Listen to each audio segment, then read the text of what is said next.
Cheers, y'all. Well.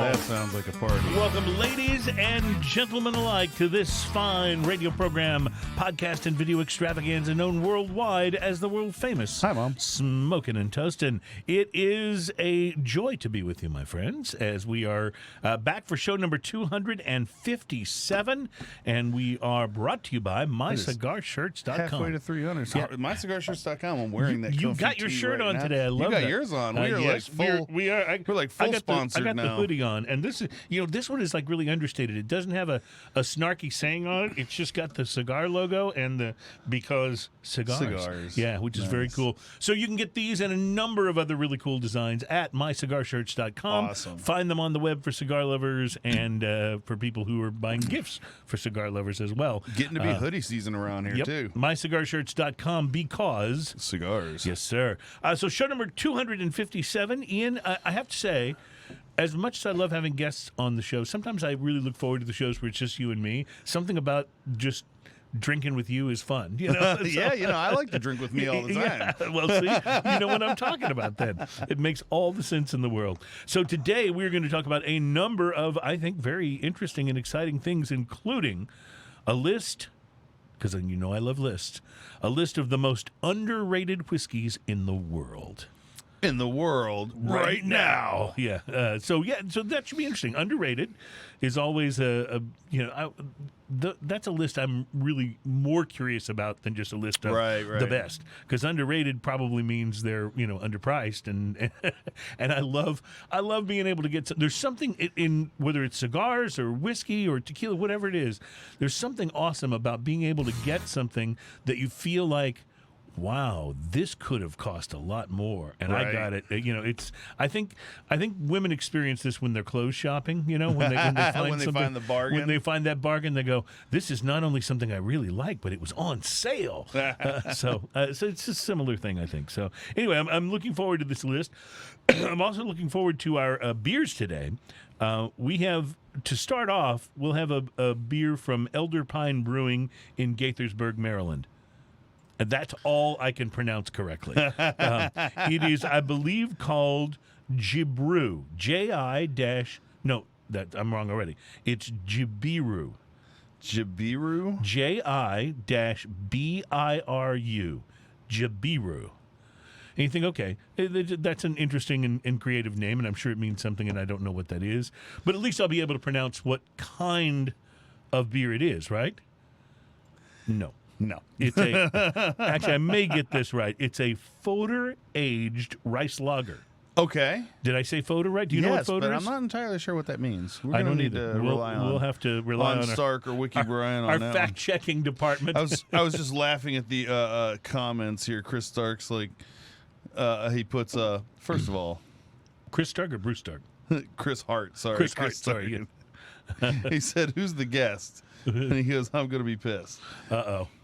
He goes, "How dare you do this episode without me?" Oh, the most underrated whiskeys episode? Oh, he should get his butt here. Well, Chris, if you're free, you're always welcome to crash the show. He has an open invitation. He should know that. Right. I should be offended that he's not here because he knows that. Well, see, here's the thing. All of our experts on the show, because we have our whiskey expert, Chris Hart. We have our tequila expert, Liliana. We have our, what kind of expert is Alan Denny anyway? Drinking expert. Okay, so I have our drinking expert, Alan Denny. And we have, our legal expert, Trey Boring. We have a number of experts who are linked to the show in one way or another. And each of them has to know they always have a standing invitation to join us. Even if we have 5 other guests, they still can make it. So I should smack myself in the head for not calling him and saying, "Hey, dude, come on down." But yeah, well, my bad. Chris, you're welcome anytime. And if you want to just hop in the car and head over here, we'll be on for a while. So, a Foeder-Aged rice lager from Elder Pine Brewing in Gaithersburg, Maryland, and hopefully That's easy for you to say. Hopefully one of our. Well, I didn't even try the name of it again. Ji-Biru. It's the specific one. Yeah, we'll show you the can, and say that again. I was going to do that. Yeah. The next one will be much easier to pronounce. Other Half Brewing Company, which we've had a number of their beers before, and they've always been of a really high quality.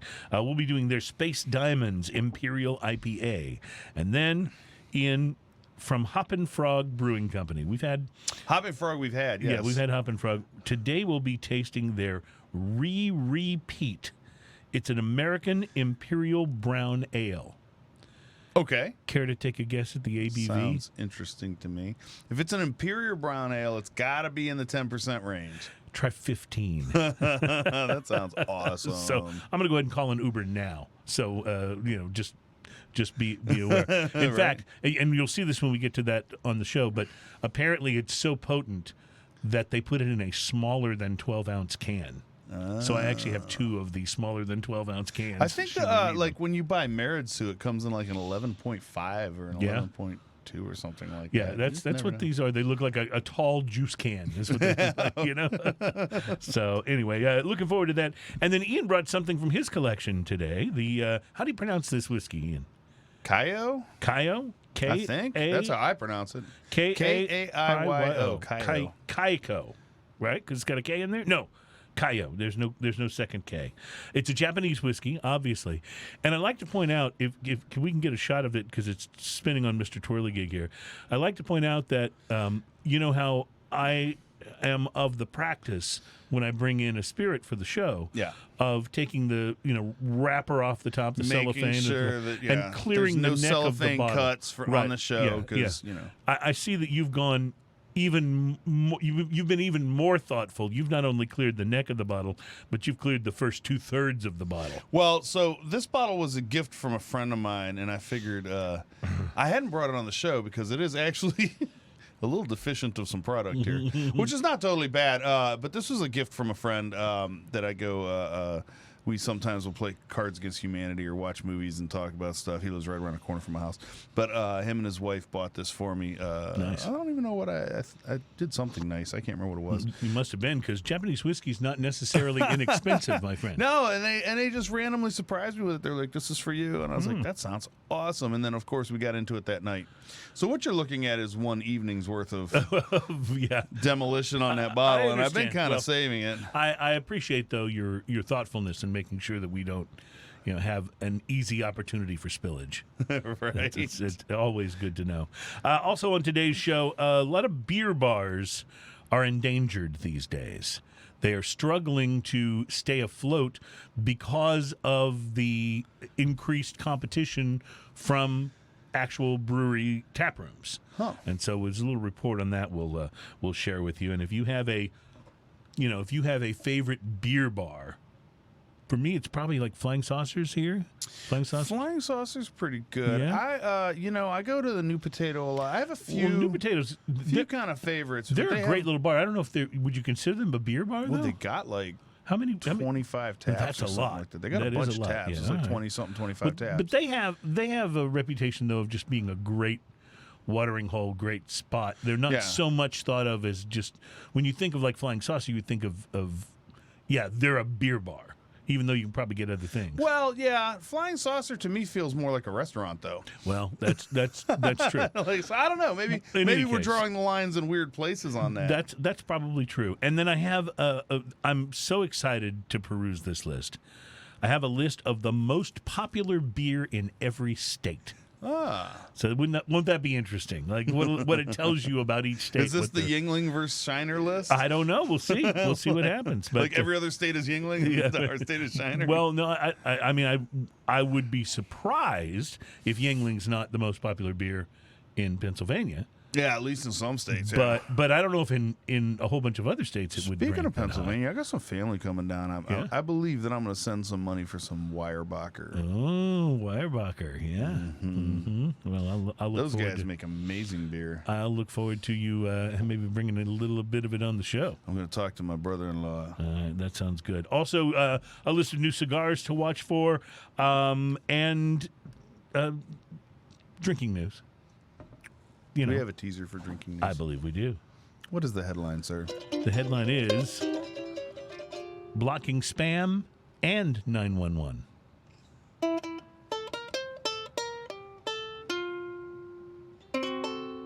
That works surprisingly well on the ukulele, doesn't it? It's always funny to me whenever we have a guest on how intrigued they are by your ukulele.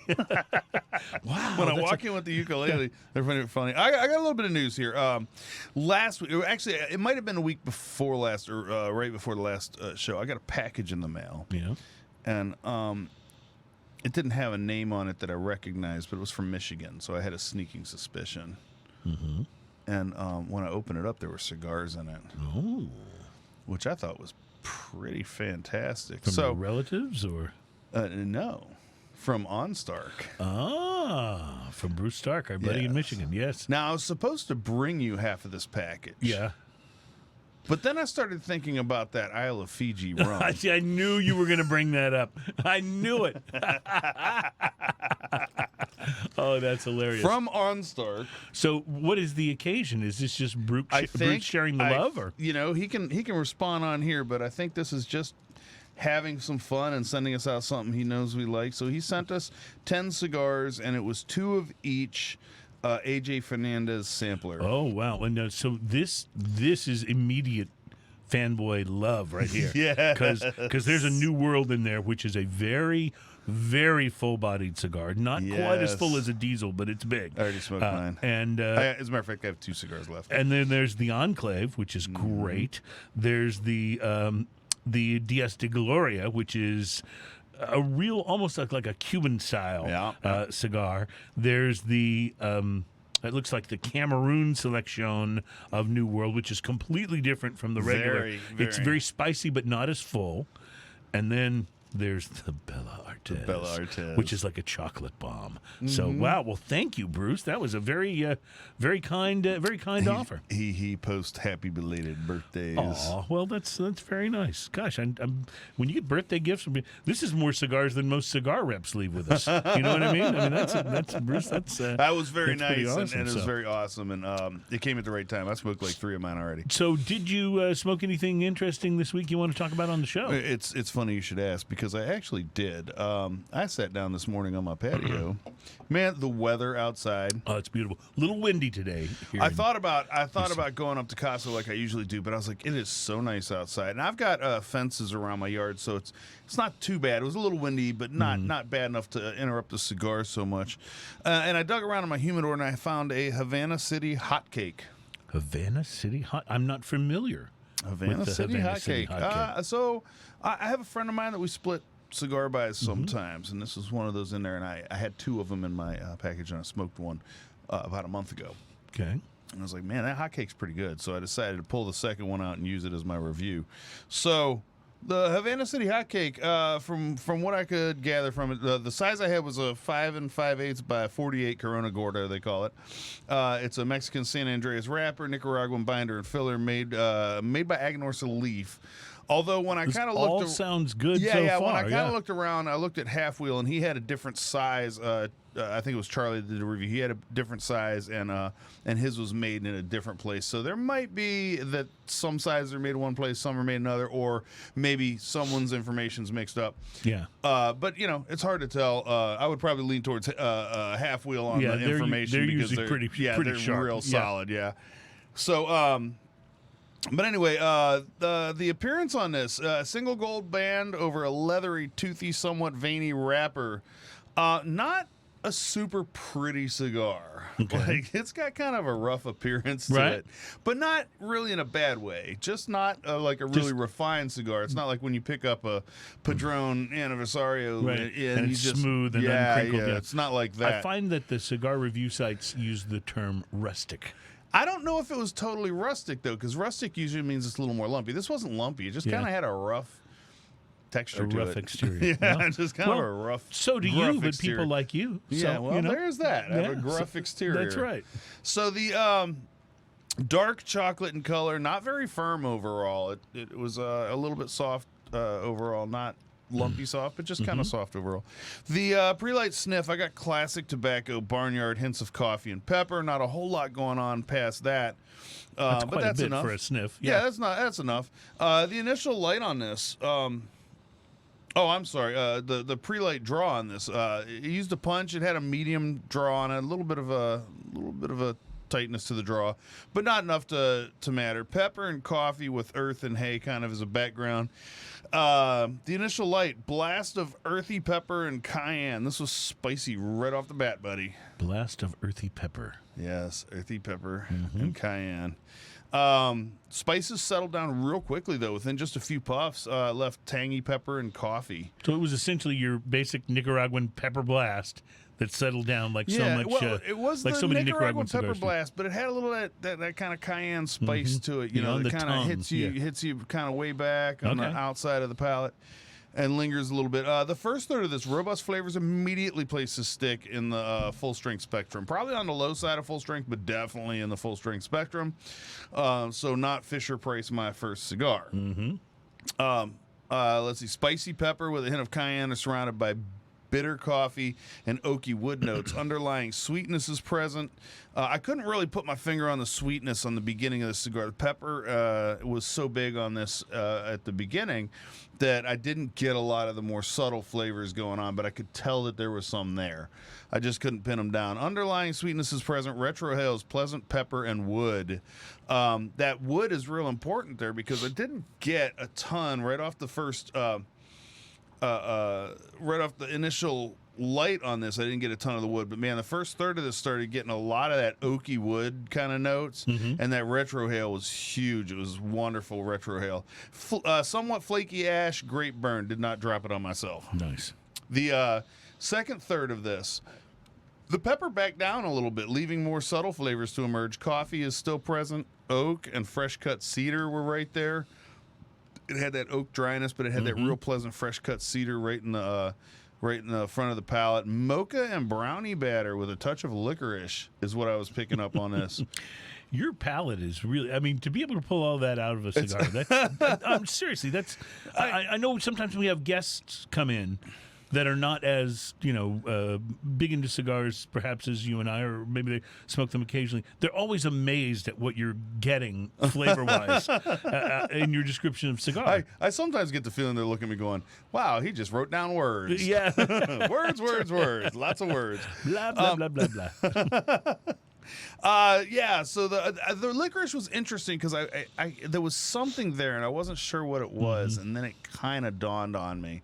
The retrohale was coffee and wood, somewhat flaky ash, great burn. I got to tell you, I didn't say a lot about the retrohale in here except for what it was, but I really enjoyed the retrohale on the cigar. The notes in the retrohale were so much more to the overall flavor of the cigar. The last third of the cigar, pepper backs off even more. How weird is that? Usually it ramps up from the beginning of the cigar to the end of the cigar, the pepper backed off. Interesting. It just ramped back the entire time. It left room for sweeter flavors. I got a little salty brownie batter kind of thing going on. Leather, fermented hay, coffee, and mocha all take turns, and a spicy tingle on the tip of the tongue that was kind of nice. Paired exceptionally well with I have one of those Keurig machines, and I had the donut shop coffee on there. Yeah, so paired exceptionally well with that coffee. Nice. The retrohale, coffee, charred oak, and toast with powdered sugar. I would have said almost French toast, but it didn't have quite the French toast flavor, but it had a little bit of that toast kind of flavor, and a little powdered sugary kind of stuff. Yeah. Somewhat flaky ash, great burn. This cigar bought pretty much anywhere is $7.50-ish. Not bad. That's a lot to rate about $7.50. I gave it a solid 5. Yeah. And I'm going to tell you why. Because some of the cigars in that package you have there cost that same amount. Yeah, you're right. That's and they're about outstanding. That's and about this where these cigar line up. Stands up easily To these. to those. Well, that's a big deal. The Hotcake, Havana City Hotcake, is a great stick. These are all cigars that I've had, and they do sometimes hurt other cigars in reviews. Because if it's a $10 or $11 cigar and it's about as good as these, it's kind of hard to give it a 5. You know what I mean? That's tough. Yeah. So, but you're saying this one at essentially the same price Stands up. stood up really, and would be, really well. It would be as well one that I'll keep in my humidor from now on and smoke side by side with those and be super happy. I like it. So flavor profile wise, it was fantastic. And the name of the cigar again is Havana City Cigars, Havana HVC City. Hotcake. Hotcake. Okay. I They haven't make had it, so 4 Violettas for it, but I had the smallest one. I will be looking for that because that sounds delicious. Yeah, and they range from, I think, $7.50 is the least expensive one, and then they're up to like $9.50, I think, for the most expensive one. And I got to tell you, if the other sizes are as good, fantastic. Well, I had something very interesting this week. I smoked a Rocky Patel Renaissance Habano Robusto. It's a small Robusto, like a 5x50. Oh, the Renaissance been around for a while. Yeah, it has been around for a while, and it's that. not one of Rocky's more well-known blends, right? But it has been around, I think, since early to mid 2000s, maybe. Yeah, I mean, it's been around for a while. I remember having that years ago. It's a very pretty cigar, a chocolate brown, fairly smooth wrapper, and a very decorative blue and gold band. It looks really nice. Pre-light on this gave off nuttiness and a deep sense of earth, a kind of a loamy soil note, the best way that I can describe it. It's interesting that the pre-light gives off nuttiness because the guy smoking it also gives off some nuttiness. Well, it's possible I could have been confused as to the source of the nuttiness. It is entirely possible. It's an Ecuadorian Habano wrapper I need a cigar. ching on this. this. You do. We really do. We really do. The wrapper is Ecuadorian Habano. The binder is Honduran, and Honduran and Nicaraguan fillers are used. The cigar is rolled in Honduras, and it's a great looking cigar. I used my trusty punch, and I lit the Renaissance up pretty easily. Got a nice volume of smoke, which is always interesting from a smaller cigar. Because even though I say Robusto, most Robustos that I smoke are closer to this ring gauge. Right. And this one was a little thinner, so it comes across a little bit like a smaller cigar. But man, nice volume of smoke output from the very beginning, and it was. A nice firm draw too. I was really smoked exactly like you want a cigar to smoke. Nice firm draw and a good volume of smoke. There was a nice presence of mocha in the first third. Was really kind of the flavor that hit me the strongest. A little bit of spicy pepper note and a subtle creaminess, and so the pepper and the creaminess kind of balanced each other out real nicely. I did not get a Nicaraguan pepper blast, because I think largely because the creaminess sort of kept it a little more balanced. So it was kind of interesting. By the time I got to the second third, there was a distinct leather note that made its way to the middle of the palate. The ash on this baby was a little flaky, but it held on a pretty good while. Burn wasn't razor straight, but the construction overall was quite good.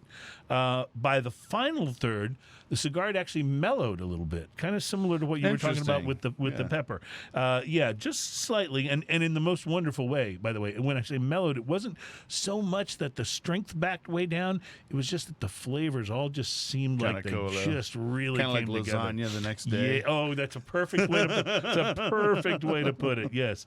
Or banana pudding the next day. Right. Yeah. It's like, this was good yesterday, but now, oh my. Anyway, the flavors were deep and rich, great complexity, medium to full bodied, but not overpowering. And in the final third, pepper and cream kind of rounded out the flavors. That was really the constant in this cigar, was the pepper and cream sort of balancing with each other. And there was still more leather and a slight citrus, kind of like an orange zest sort of citrus to it. Really, overall, the cigar was very rich, very enjoyable. Reminded me a little bit of the flavor profile of, and I haven't had one of these in a long time, but it just reminded me of the Rocky Patel Edge Sumatra. If you've had one of those, it's just got that little bit of spiciness, but it's so balanced, and there's so much other stuff going on. Look, I don't even know what your price to quality is on this, but I'm already going to want to go buy one and revisit it. Well, yeah, let me tell you. Small Robusto, still smoked for a full hour. Even though, honestly, I thought this is 45 minutes tops. I didn't mention I got an hour out of mine. It smoked a solid hour. So, recommended, thumbs up, and now for the best part. This Robusto cost $2.75. I'm not kidding. Say what? $2.75. So, price to quality, 8. Outlandish. Yeah, 8. I honestly... Was this one that you got in a package? I got it in one of those things where you pick 5 It's like a three. You pick a 5-pack. I know what you're talking about. Of cigars. I got it from Holtz online. You pick a 5-pack of cigars for three different 5-packs. Right. So I think I got an Alec Bradley Prensado as one of them, and I think the other one was a Series R, and then this one was the Rocky Patel. And I thought, this will be good, little dog walker. Maybe if I'm driving down the highway in a car and I got the top down, I want to smoke something in the breeze. This cigar was solid. Nice. Solid and great flavor. And I smoke a lot of Nicaraguan cigars.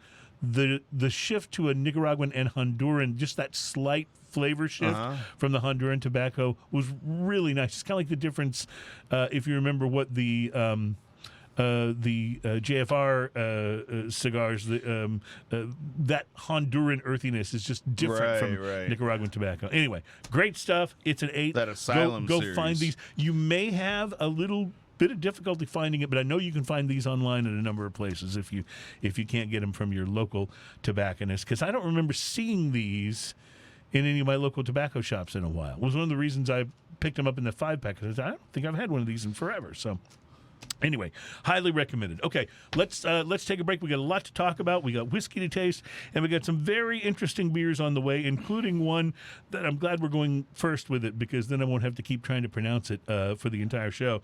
Ji-Biru. It's a Foeder-Aged rice lager, and that's easy for me to say. Chris mentioned on here he thought it was pronounced feeder. Feeder. Maybe it is. Maybe it is. I don't know. I don't know. It's Foeder. I mean, if you go to Green, Texas, it's spelled Greune. Yeah, right. So there's my favorite though is Massachusetts, where the city outside of Boston called Worcester is spelled like it's Worcester. Worchester, but it's pronounced Worcester. And then there's a neighborhood in Boston called Dorchester, spelled the same way except with a D, but nobody calls it Duster.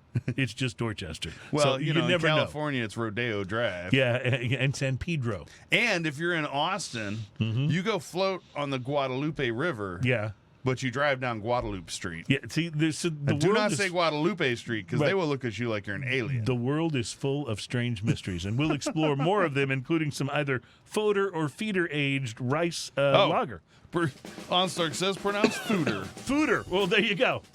I've always thought of myself as a bit of a Foeder. We'll be right back. It's Smoking and Toasting.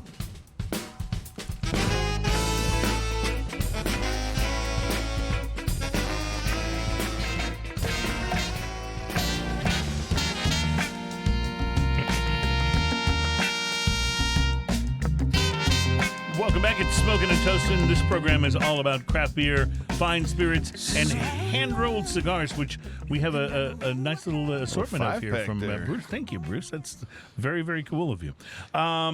So the beer bar. When Chris Black opened the Falling Rock Tap House in downtown Denver in 1997 with his two brothers, the place just took off. Their motto was "No crap on tap."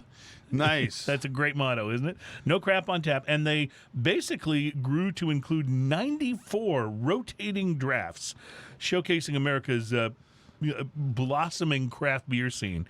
Think about 1997 and how things were starting to really take off for craft beer. That is beautiful. And of course, the Great American Beer Festival is held in Denver, and so they were like a hot spot for everybody who came from across the country to attend the Great American Beer Festival. By about 2015, though, his sales had started to flatten and then actually dropped because of a confluence of challenges: property tax increases, business disrupting street construction, but the real big thing that caused his sales to go down were the new competition from places that used to be suppliers only. The breweries themselves. The breweries can sell all their the breweries own. Started opening up their own tap rooms, and brewery tap rooms. I mean, this is one of the greatest developments of the craft beer scene is all the tap rooms that are featuring such great stuff, and but it has really put a damper on the profits and the profitability of beer bars, and so that's a new phenomena. The beer bar used to be the place you would go for a wide assortment of beers. Now you can go to no label. Let's talk for a minute about so there's a different feel in going to a beer bar and going to a brewery. And Correct. Both are fun. Both are entertaining. And some people would probably lean one way, some people another. But here's an idea. If because, for instance, like here in Houston, if, for instance, you have a brewery that you used to sell on tap, but now they're open and you can buy their beers at the brewery, things like that. Mm-hmm. Let's say Eighth Wonder, for instance. Right. And because they're open now, and Eighth Wonder has a fantastic tap room, by the way. They really do. It's a lot of fun. And the nice thing about that Eighth Wonder tap room and a lot of other tap rooms is you can get beers there that you can't get anywhere else. Right. You literally can't. Things that are tap room only. So there's an attraction to that. Mm-hmm. Okay? The problem is not everybody knows about all those breweries or knows that they have all those things. So here's a thought process. Mm-hmm. Instead of stocking a whole bunch of the same stuff that they sell there, why don't you collab with that brewery and say, okay, we're going to have a beer that's only available at your beer bar. At your beer bar. We don't sell it idea. at our tap room. Mm-hmm. And then you have something that benefits both because people come in and try that because that's the only place they can get it. But they're also getting name recognition from the brewery to go, oh, well, we need to try some of their other beers. Yeah. That might be something to that, And you know what else could be done? What if these beer bars started doing like week-long takeovers by a different brewery? In other words, say you got a beer bar, and they could maybe reserve like 5 or 6 taps for whatever the best sellers were, and outside of that, all the taps would be taken over by an Eighth Wonder or St. Arnold, or that could be fun too, because then it's like the brewery and the tap room getting to have a remote location for a week. Yeah. Which could be kind of fun. And that location might be closer to you. I mean, if, it's a nice little drive for me to go out to, Conroe and visit Southern Star. But if they were taking over Flying Saucer like 8 blocks from my house, I'd be there in a heartbeat. And therein, I think that with some creative marketing and things like that, you could really work together with breweries. And as far as I know, breweries love working with they really do. They love making more beer. They love trying new beers. Anything to get people to kind of come into the fold, as it were, and be more aware of the brewery and what they offer is a big deal. I mean, I'm the type of guy that my handful of favorite breweries, say my top 5. I'll try anything new they put out. Yeah, absolutely. If I see something new, this is a new St. Arnold. I haven't had this. I'm gonna buy it and try it. And it doesn't even have to be a top 5 for me. If it's a brewery that I know and respect, that you've got, and there's something different there that's not an IPA, I will almost always try it immediately. And if it is an IPA, I will always try it immediately. We balance each other out. About 40-60 on that one. But you get the idea. Yeah. So I just want to take a moment for our newest addition to the show, which is comment feed commentary. Okay, let's do it. We have some funny ones here. I'm just going to rattle them off. You guys figure out what they mean or the story behind it. Here we go. Where are we at? I got the Ian shirt and Tracy got the Cruise hoodie. What a deal. Right. Nice. Let's see. Christopher Hart says, hearing you guys talk about me on the show is almost as good as hearing you talk about me when I'm in the stall next to you guys in the bathroom. Oh, that sounds very much like something Chris Hart would say. By the way, the big Whiskey Social is coming up, and I'm very excited about it. Oh, not only is it coming up, it's less than 2 weeks away. I know. It's a week and a half away, and I'm so excited I can hardly contain myself. Go online and check them out. It's the Whiskey Social, and if you have not been to one of these, I'm telling you, it is the single best beverage event I've ever been to. It's amazing. It is really wonderful. So go check them out for tickets. And thank you, Chris, for commenting on our feed. We always appreciate hearing from you. And like I said, you're welcome here anytime. Liliana says, "Hola, amigos." Liliana's the greatest. She's amazing. She really is. Just love her to death. So go ahead. One more thing on the comment feed commentary. Mm-hmm. Foeder, pronounced Foeder.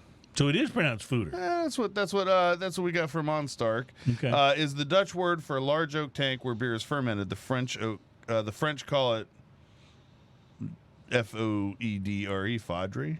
Mm-hmm. Foudre? Foedre. Because the French sometimes just don't pronounce like the last 6 syllables of a word. Yeah, right, exactly. There's no EAUX on the end. Yeah, you tell me that you can look at the printed out name of the Champs-Élysées and think that that's what it would look like on paper. No, I don't think so. But yeah. But it's the same thing. A vertical or horizontal oak barrel at least 3 times and sometimes 300 times the size of an oak barrel. Oh, so there we have it. Well, so that's what we're going to be trying. And in fact, we might as well do. I'm going to grab some cups because I didn't get them out of the thing here yet. You do that. I'm going to do the hard work over here. Let's see. That was particularly juicy. Ooh, that's a happy beer. Did you notice, Ian, that Elder Pine Brewing, their little logo, and no, I don't have any napkins here. I'm sorry. You'll have to do the short swipe. It's funny that I always come out of here smelling like beer. Yeah, imagine that. Like, what are the chances? I noticed that the logo for Elder Pine Brewing, when I first picked it up, I thought maybe it was one of those celebrity beer collaborations, and that this group had done something with Emerson, Lake and Palmer, because that's what the logo looked. It looked like an ELP logo. Oh, it does. Yeah. But that is not the case. EP. That's the Elder Pine Brewing, and I'm going to now challenge you, Ian, once you do the pour, to try to read some of that stuff from off the can, because it's all very difficult to pronounce. Oh, challenge accepted. Let me pour first, though. Mm-hmm. Yeah, Let's do see that. here. We got a happy beer. This thing is, and then it wants to pour down the side of the can. You know how they do. You didn't even do that, Chris hard pour, and it like foamed like crazy. So I'll pass this one over to Adam, and we'll let that sit for a minute before we go there. So it's a very interesting looking beer. So Very excitable beer. I'm not really up to speed with what a rice lager means. Obviously, it means it's fermented with rice, but I'm not sure what to expect to be different from that than a standard lager. I'm just totally in the dark on this. Do you know what you would expect, knowing that it's I don't really know. I know there are beers that I don't rice really lager? like that are made with rice. Right, like Bud Light. And its ilk. It's got a very interesting sweet note on the nose. 1 pint lager aged in oak foeder for 2 months, 5.7 ABV, product of the USA. So this is interesting because it sounds like, from the way you read that it is their regular I like this Elder Pine lager, but they've aged it. I like this symbol that they have. It's like a sigh and a sigh-like object with 3 prongs on the end. Mm-hmm. It's very it's a very cool can. It's very John Barleycorn looking like. Yes, John Barleycorn Must Die. Are you familiar with that song, by the way? I am. What a beautiful song. It's wonderful. It's a little dark. I'm trying to hold this. Oh, wait. Oh, there we go. That's better. Yeah, perfect. That's positioned perfectly. No, it's a 1 pint lager aged in oak foeder for 2 we'll go months. With foeder. 5.7%, a product of the USA. It also says here, Ian, that according to the Surgeon General, women should not drink alcoholic beverages during pregnancy because of the risk of birth defects and consumption. I feel like I've read that. You know what? It's funny because I think they stole that right off of this Real Ale Coffee Porter, because right here it says, according to the Surgeon General, women should not drink alcoholic beverages during pregnancy because of the risk of birth defects. I just heard that. That's crazy. So have you tasted this yet? So I'm also looking at the front artwork on here, and it looks very John Barleycorn Must Die. Is that like a rice? By the way, is that a rice? That rice patties? It looks like it, like rice fields. Mm-hmm. And although John Barleycorn is about barley, but yes. you should totally listen to that song. This would be John Ricecorn Must Die. John Rice. John Rice Patty Must Die. There's not a whole lot of information on here other than that, really. And what is there is difficult to pronounce. So, Ian, I'm real curious as to your take on this beer. Well, I don't like it. Well, it's so interesting because I was about ready to say, I thought you were going to go, this is great, and I was going to say, I just really don't care for it. I can see some people liking it. It has a weird funk to it, especially in the retro ale. And as we have established on this show, oftentimes funk is a very good thing. But in this case, I'm not sure I like the aftertaste. It's got a weird sweetness that I kind of like, but then it kind of goes in, there's a weird funk to it, and it's way overcarbonated. I agree with that as well. And I don't know whether that has anything to do with it sitting for as long as it did in the Foeder casks, but the aftertaste is not pleasant. Do not like the aftertaste. In fact, I would actually be okay with this if it were not for the aftertaste. That's what really doesn't work for me is the aftertaste. Yeah, there's a weird funk with it. It does, however, like on the pleasant side of it, the initial sip of this is a little champagne-like. Mm-hmm.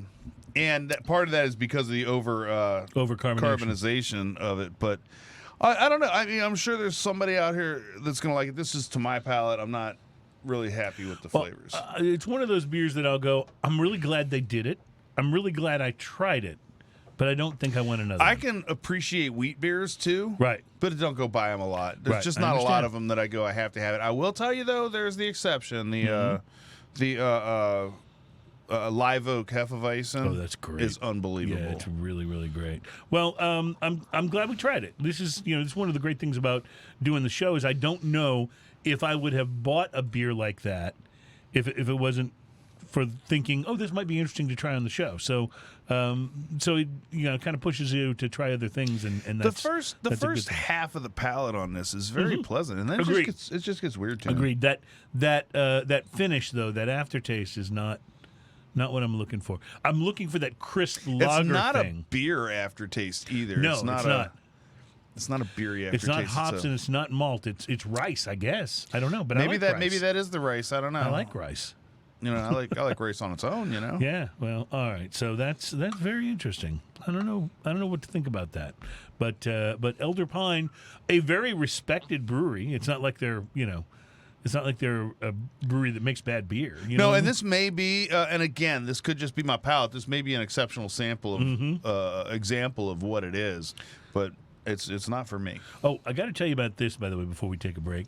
This essentially being our Halloween show, and I actually was looking around for some Oktoberfest to bring in to have for the Halloween show, and it's all Christmas ale.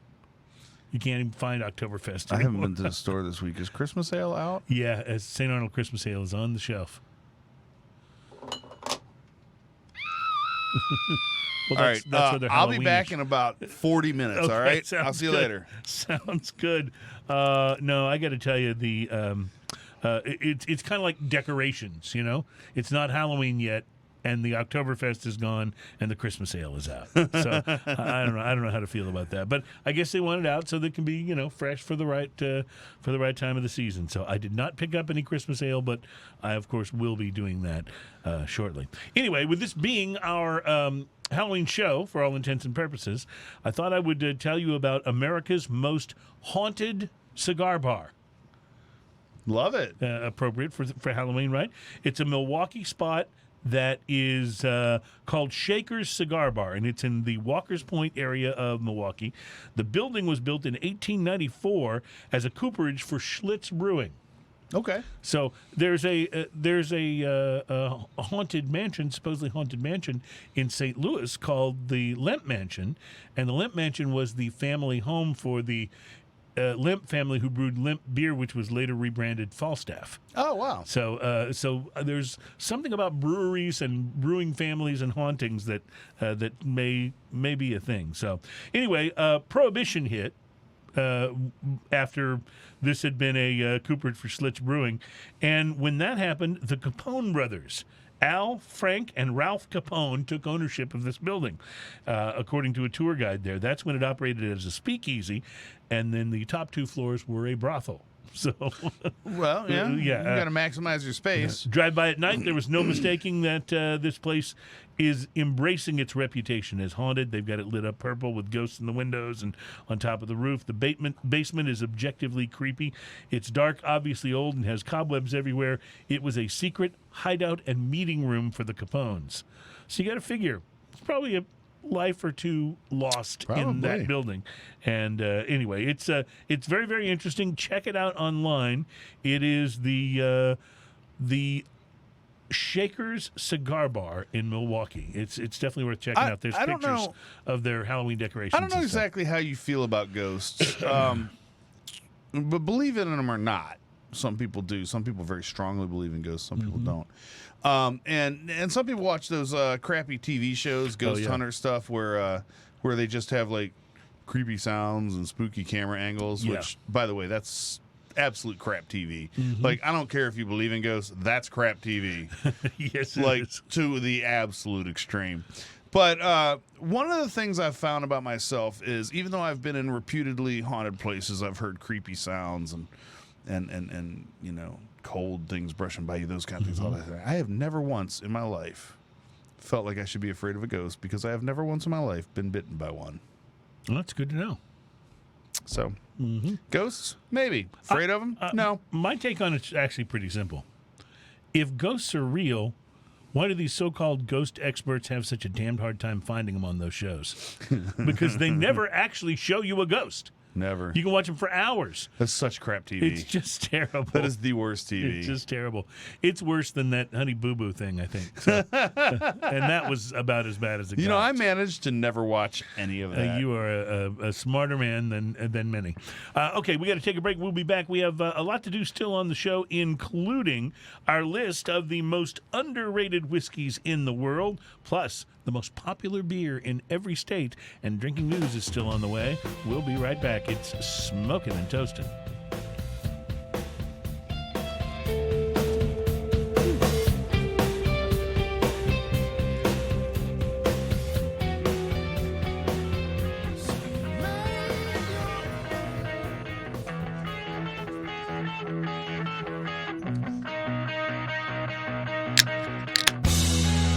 Yes, welcome back. It's Smoking and Toasting. We are the program that's all about craft beer, fine spirits, and hand-rolled cigars. We are brought to you by MyCigarShirts.com. Check them out on the web. Great shirts for cigar lovers, MyCigarShirts.com.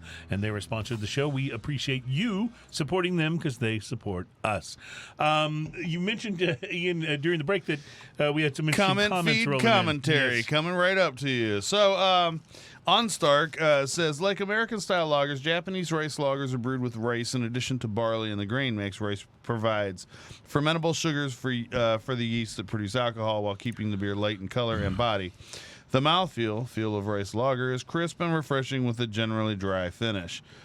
Okay, it says nothing about the funk in there. Well, but it's interesting that this is Elder Pine's take on a Japanese rice lager, is what it amounts to. Yes. Ji-Biru, a Foeder-Aged rice lager. So I'm wondering what this lager would taste like if it's not Foeder-Aged. You know, it'd be interesting to try. Yeah, if that funk would still be there, or if that's or if it just becomes Miller Lite.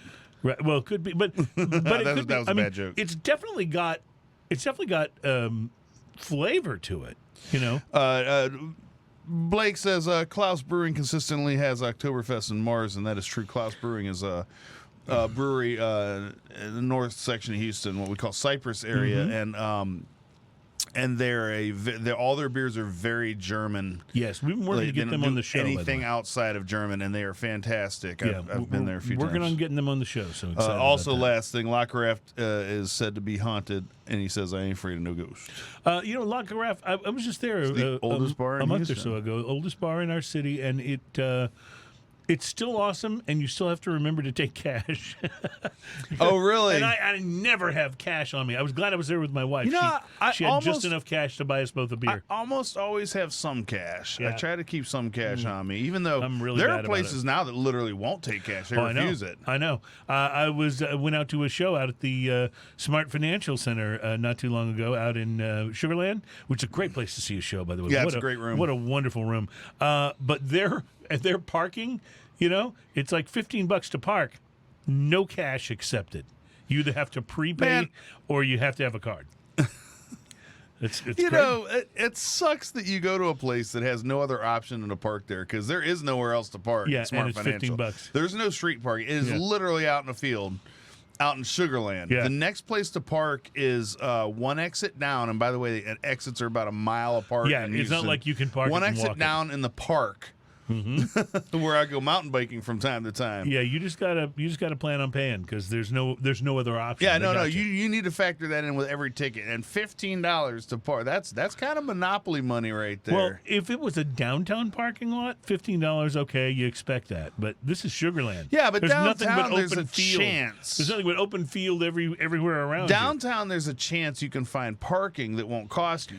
Like you might be able to, or like meter parking that'll cost you $1, right? Or you can park far enough away and walk a bit instead of paying $15-$20. Right. You know, and that's hey, at least you have a choice. But out there, that's a little underhanded. I think some places take advantage of it. It feels like they do, but I will say they have a wonderful facility. It's worth it. You might be able to get away with the exact same price if you park somewhere free and then Uber over there. It's a thought. It's a really good thought. I'm picking up a distinct citrus on the nose, my friend, on this IPA. This is from Other Half Brewing, very well respected brewery out of Brooklyn, New York. This is their Space Diamonds Imperial IPA. It has a very lemony, citrusy thing going on. Ooh. Wow, you're right. Very lemony. This is on the nose. I'm picking up more like that sort of typical mango pineapple hazy IPA, but on the palate, it's very lemony in a good way. You can also tell that it's pretty big. It's bitter, but not resinously bitter. It's very bitter. It's not pine cone. It's almost like fruit bitter rather than it's hop like bitter. fruit zest, like a bitter. bitter orange or like a blood orange. It's interesting. Or I kind of like this in being what it is. What's Other the half? Space ABV? Diamonds, double dry hopped IPA, Imperial Pale Ale, 8.5% alcohol by volume. So I'm always a little confused as to the difference between a double IPA and an Imperial IPA. A double obviously is higher ABV than just a regular IPA. And Imperial is supposed to be kind of the highest, but what did you say, 8.5? 8.5. I mean, that's high for an IPA, but it's not the highest I've had. Usually when you see, 120 minute, I don't know what the difference. I don't know what the difference between Imperial and double is. 120 minute IPA is ridiculous. Yeah. 120 minute, as I understand it, comes in at around the 18%. Yeah, I mean that's point. crazy for an IPA, but you got an Imperial here, and it's at 8.5%. I can bring one next week. 120 minute? Yeah. Okay, you're on. Just because you offered, yes, yes. I love 120 minute IPA. I will join you in the 120 minute taste. So for just real quickly, this IPA is nice and drinkable. But 120 minute IPA is not like any IPA you've had. It's almost not an IPA. And I keep a few in my refrigerator. I have one that's 2 years old and one that's 1 year old right now. And how does that age? How does the 120 minute when you age? get to beers that are that big, they all age well. Okay, because usually IPA is something you want to drink cold and fresh. IPAs, cold and fresh, definitely. That is the general rule. But when you get a beer that's that big, yeah, they age well, and the 120 minute benefits greatly from. As a matter of fact, if you want to do a vertical on the show, I'll bring the two that I have, which I do believe should be a year apart, and both of them should be interesting to taste them next to each other. And then I'll get a fresh one, and we can maybe do a three vertical. That'll be fun. So we'll do a 120 minute vertical. Yeah. If we drink all those during the show, small pours, please. It will have to be a small pour.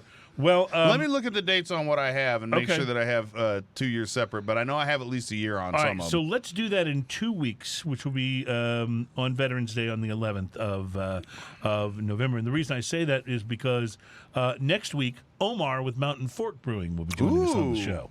Which will be the first time we've had Mountain Fork on. So right, let's do it. So yeah, so we'll do your on the 11th.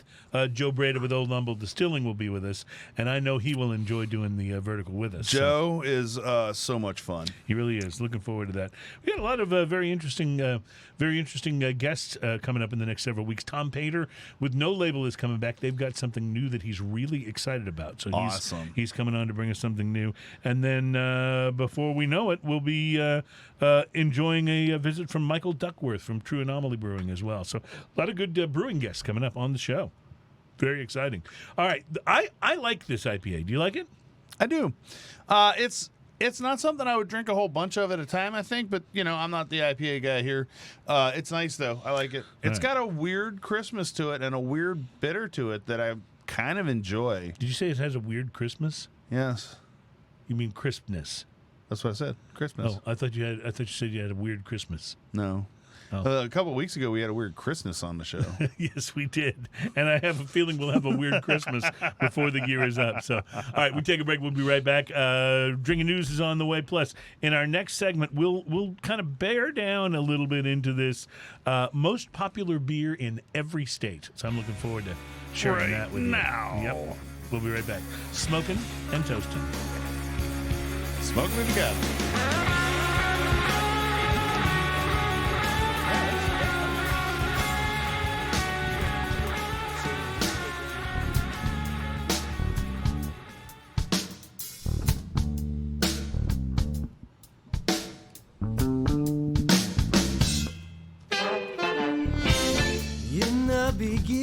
Welcome back. It's Smoking and Toasting. This program is all about craft beer, fine spirits, and hand-rolled cigars. We are brought to you by mycigarshirts.com. Thank you for visiting them, since they are our sponsor. And we're having a good in-studio. It's just you and me. I enjoy the shows where we have guests, but sometimes it's fun if it's just refreshing. You and me. Yeah, and speaking of refreshing, this IPA is great. It's pretty good for IPA. an Imperial. It drinks down pretty I know easily. you went back for seconds. I'm sure holding did. out because of our next...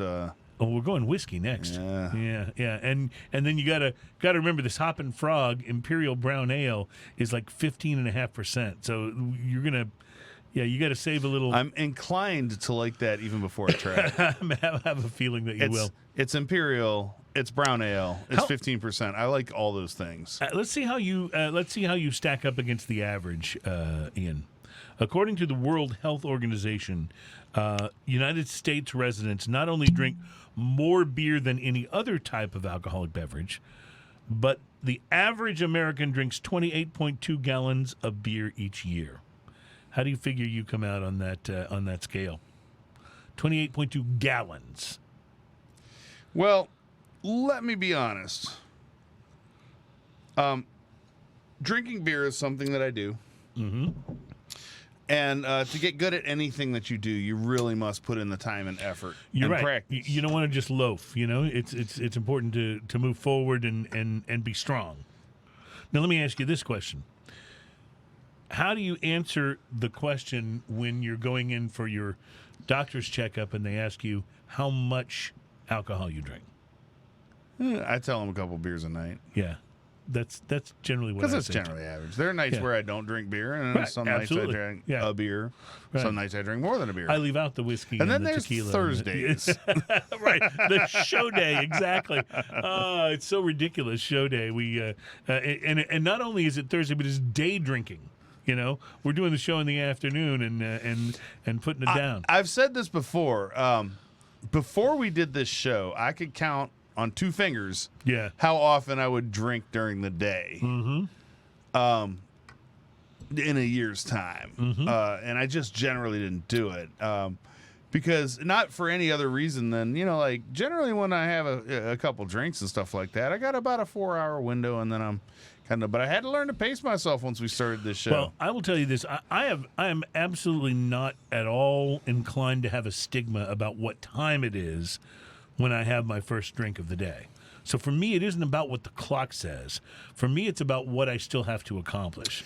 Because I know that if I start having a couple of drinks and really enjoy them, that I may not have the same, stick-to-itiveness for other tasks. So you want to just chill. I have a few things about that. First off, I don't really have a stigma on it. Drink when you want to drink, but I have also the same issue is if I have drinks early in the day, then nothing is getting done the rest of the day of any real note. I had to learn just from this show. That being said, I may go home after the show or after a few beers and mow my lawn or something like that. Something that doesn't require a run... great deal of concentration.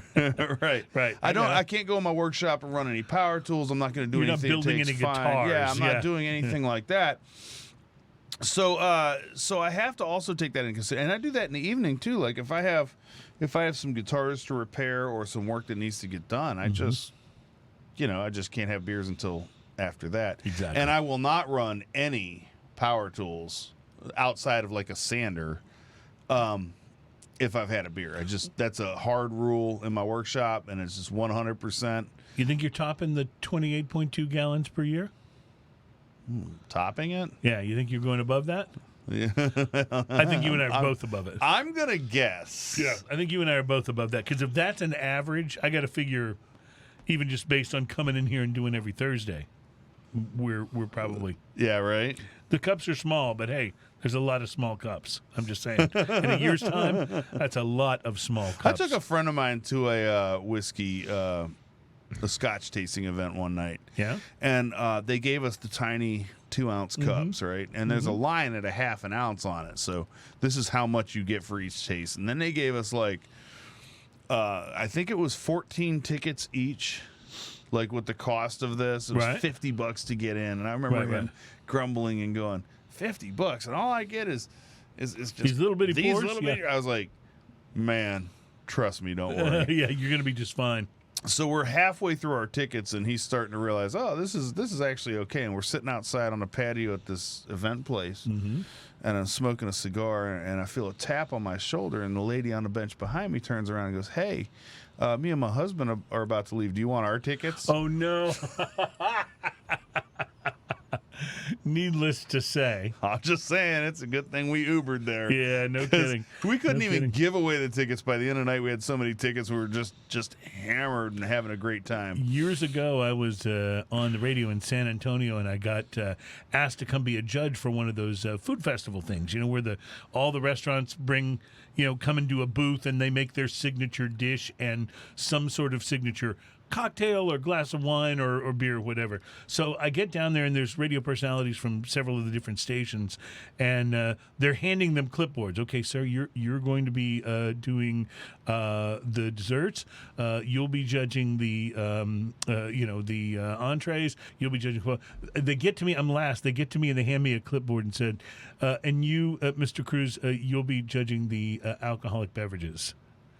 So Yay. I went. They were, again, all small pours, but it was in the convention center. Like I was going from booth to booth. And by the way, mixing every kind of spirit and beer and wine known to man. It was, needless to say, I was very happy I had someone that I was with that could drive me home. That's you walk into a place at 90 degrees, you walk out at about 30 to 40 degrees. Easily 30 to 40, yes. Absolutely. Well, we're talking about compass degrees, by the way, just so you know. Exactly. We're talking about what beer. We're talking about beer. 28. What did I say? 28.2.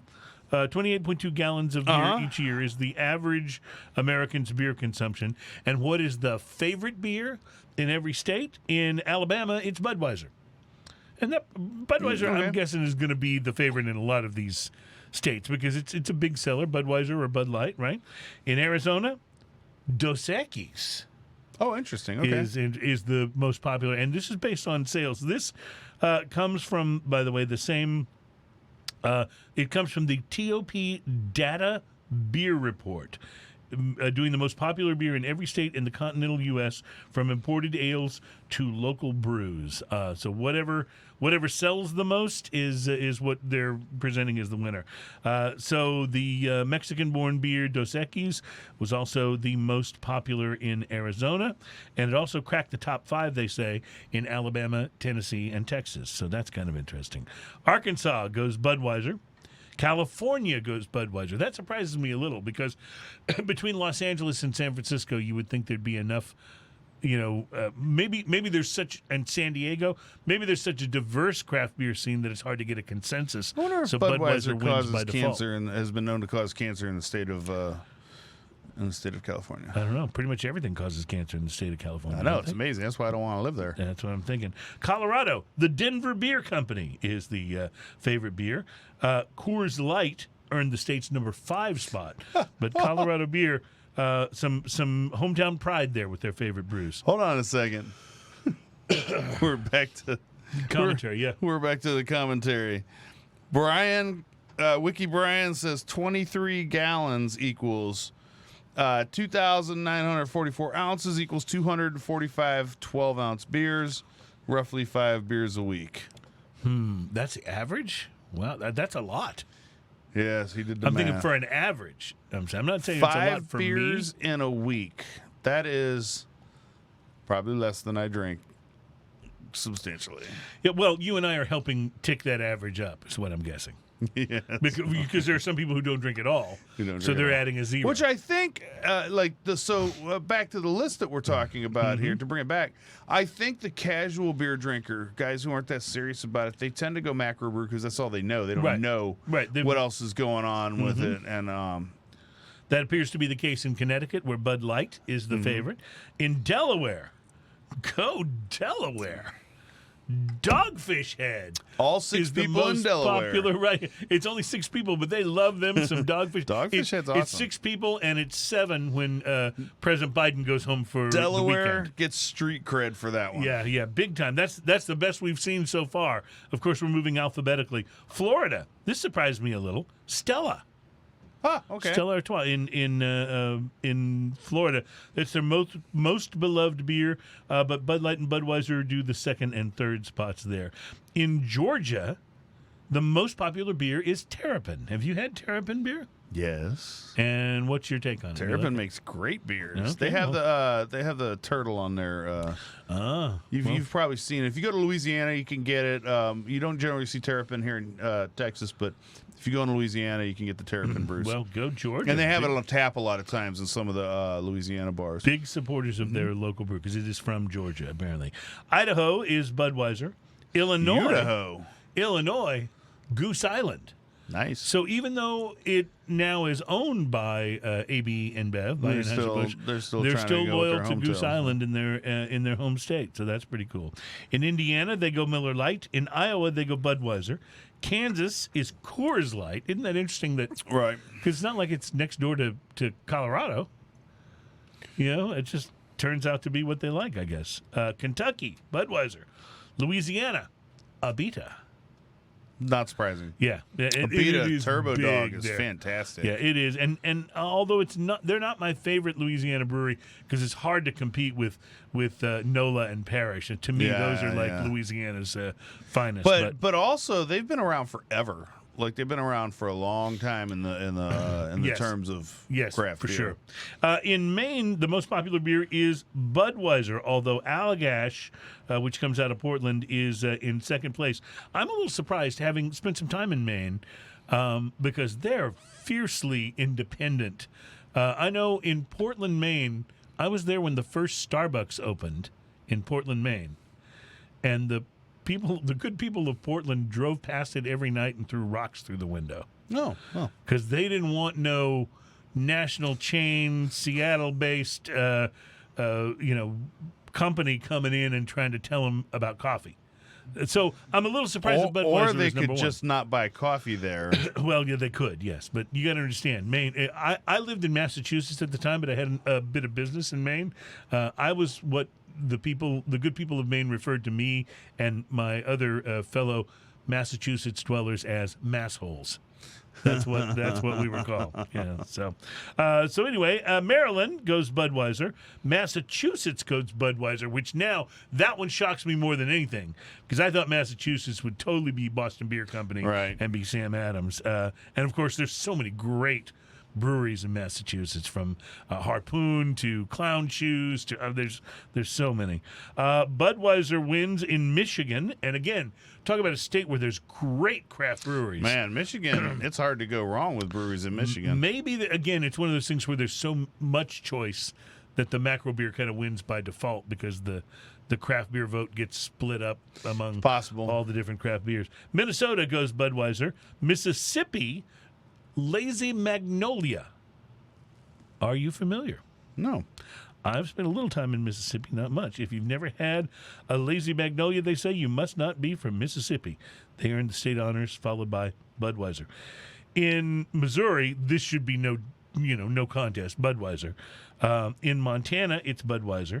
In Nebraska, it's a beer called Nebraska Black Betty. Are you familiar? Black Betty? Nebraska Black Betty. Oh, never heard of it. It's their favorite beer, and it's produced by the Nebraska Brewing Company. In Nevada, it's Coors Light. In New Hampshire, it's Budweiser. In New Jersey, it's Miller Lite. In New Mexico, it's La Cumbre. That's a local brew in Albuquerque. Huh.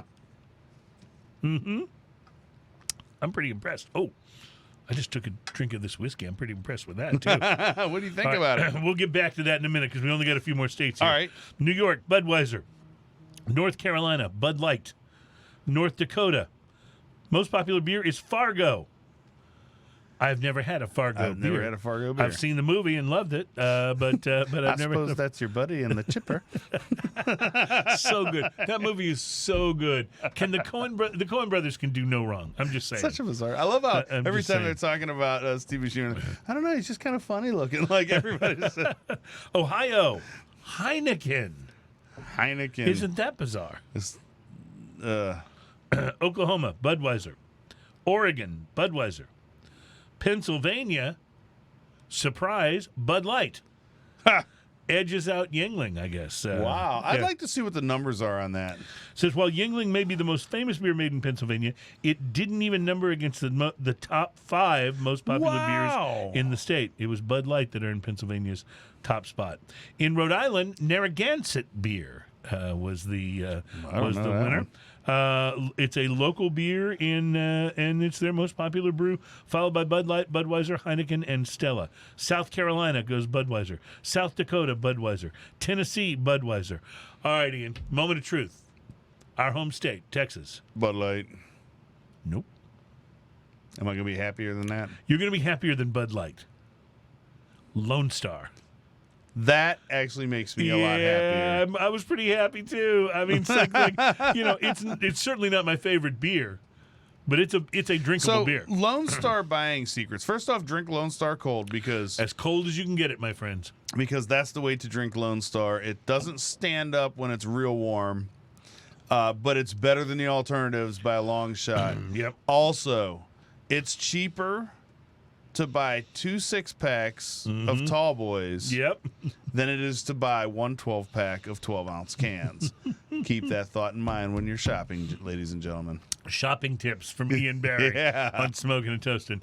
The most popular beer in the Lone Star State is Lone Star Beer. Even though it's owned by Pabst Blue Ribbon, it's still thought of as our state beer. Yeah. And that was recent. That was like 10 years ago, I think. It wasn't that long ago when it actually sold. Interesting enough. And they're headquartered in San Antonio. In Utah, the favorite beer is Budweiser. In Vermont, it's Bud Light. In Virginia, it's Budweiser. In Washington State, it's Bud Light, which is crazy because they've got... But again, see, I think some of the states like Washington and California, where they have such great craft brewing scenes, there isn't a craft beer that dominates largely enough to be the state's favorite. Yeah. So the macro wins out. West Virginia, Budweiser. Wisconsin, Spotted Cow. Why does everything in Wisconsin have to be so weird? It is produced by New Glarus. It's a Wisconsin-based New Glarus Brewing Company. Spotted Cow is the most popular beer in the Badger State. That's awesome. Wyoming goes for Snake River. That sounds interesting. I just like the name. I would try that just based solely on the name. Just sounds but nasty. I've not had it. And there you go. That's your continental U.S. states and the favorite beer in each. Let's talk about whiskey. Let's do, because this is, well, I've already had some, and I'm telling you, I'm excited to go back for more. Japanese make whiskey the same way they make everything, with absolute precision. Mm-hmm. Sometimes they almost over-engineer it. Mm-hmm. Not quite like the Germans. But that's not the case here. But this is fantastic whiskey, isn't it? Oh, my goodness, it's wonderful. It just has this wonderful finish and aftertaste that is so deliciously It's smoky, caramelly, smoky. and fruity. Yep. How bizarre. Smoky, fruity, and with a bit of caramel on the finish. There's a sweetness to this that underlies the whole thing. There's a... a bad thing just happened. And it isn't about the mess I made. It's about the whiskey I lost. There is a caramel, sweet vanilla thing going on underneath everything. The maltiness backbone cuts through everything like a laser the entire time. This is almost like you can taste the engineering that went into its exactness. You know, it's so interesting you describe it that way because it really does come off like that. It's got a precision to it that is not something you usually, when you talk about whiskey, you're talking about craftsman and artisanship. Yeah. And here it's more like Man, they got they laser zeroed in engineered. and got it just right. And it's almost to a point where like it's almost weird, but it's delicious. But it's not. It's weirdly delicious. This bottle, can you even guess how much this cost? My initial guess, just because it's a really delicious Japanese whiskey, would be in the neighborhood of $80 to $100. $55, I think. Are you kidding me? Wow. That makes it probably the best Japanese whiskey for the money that I've had. Mizurana oak casks, chill filtered, or unchill filtered, it says. It is at 43%, so just a hair overproof. That's all the information you get on here, and then you drink it. It's and fantastic. It is so interesting because I don't know exactly. Like, this to me tastes a little like a departure for Japanese, in that a lot of times Japanese whiskeys feel like they're trying to make an exact version of a whiskey.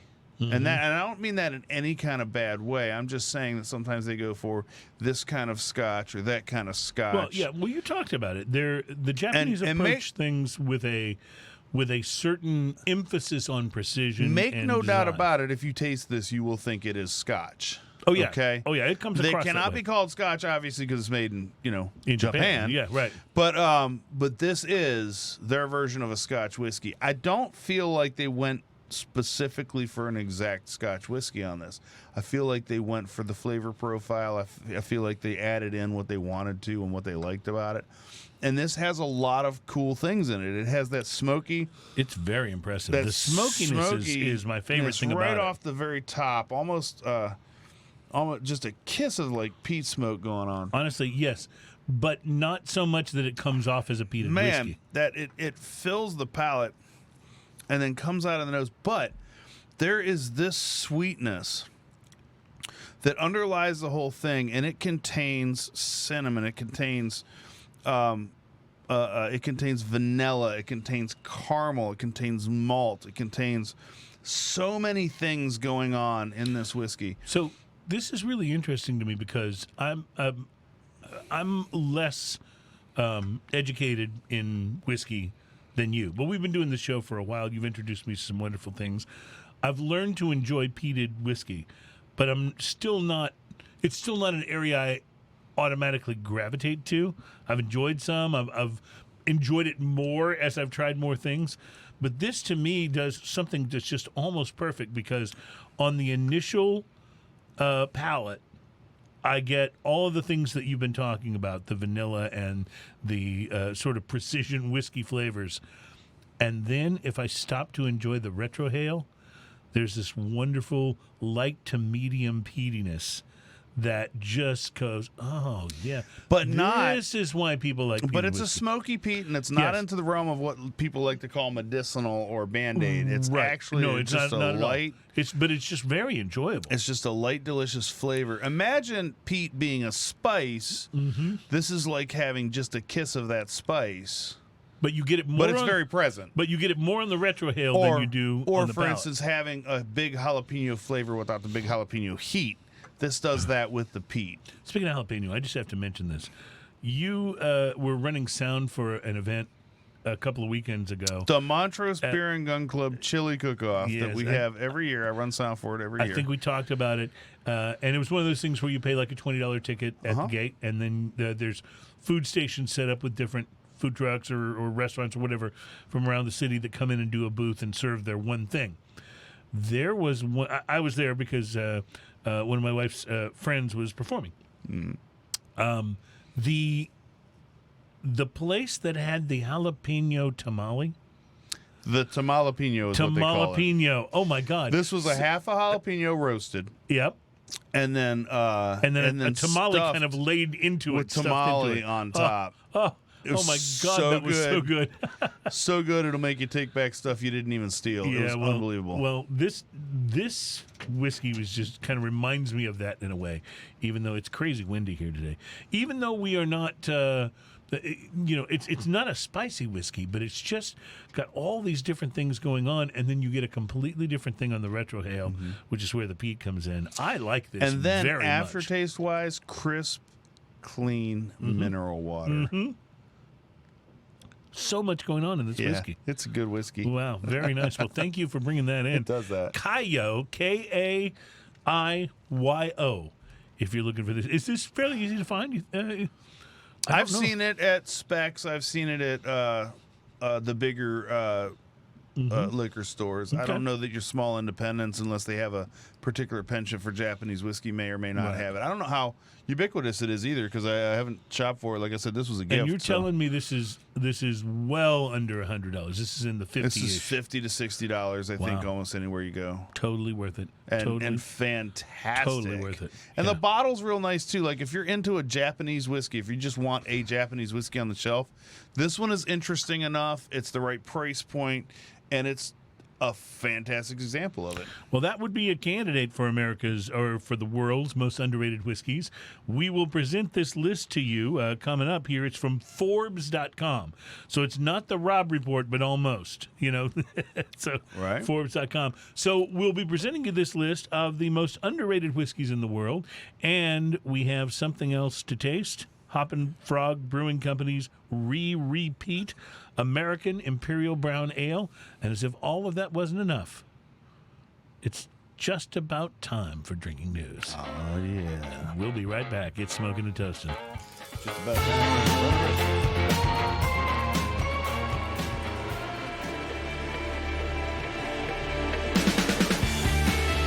Welcome back. It is Smoking and Toasting, this radio program and podcast and video extravaganza that is all about craft beer, fine spirits, and hand-rolled cigars. So, is that just you refilling your glass? Is that what that is? Oh, yeah. All right. I love it. You need all some more? Sure. I'm not going to turn that down. Thank you. That's really, really good stuff. Okay, so there's a lot going on in this segment. We have an opportunity to talk to you about the most underrated whiskeys in the world. And we're going to do a little tasting of this Repeat Imperial Brown Ale with a very high ABV. And, of course, as if all that weren't enough, it is time, ladies and gentlemen, for Drinking News. Drinking news. Now it's time for drinking news. A Florida man with one arm said he had a gator for a pet. When asked about his absent arm, he said, I had to take my gator to the vet. Drinking news. Now it's time for drinking news. Cheers, y'all. You notice the pause right after the gator to the vet line. Yes. I'm really working on making that the perfect pause. The perfect pause. Yeah, it has to be just long enough, but not too long. Exactly. Yeah, it's like in The Conga by Gloria Estefan in the Miami Sound Machine, when she says, "There's no way it's gonna stop," and you just come, we'll take your body, baby. Yeah, okay, yeah. You're with me. I just dated myself there, I think. But those of you who are older will understand and enjoy the reference to the conga.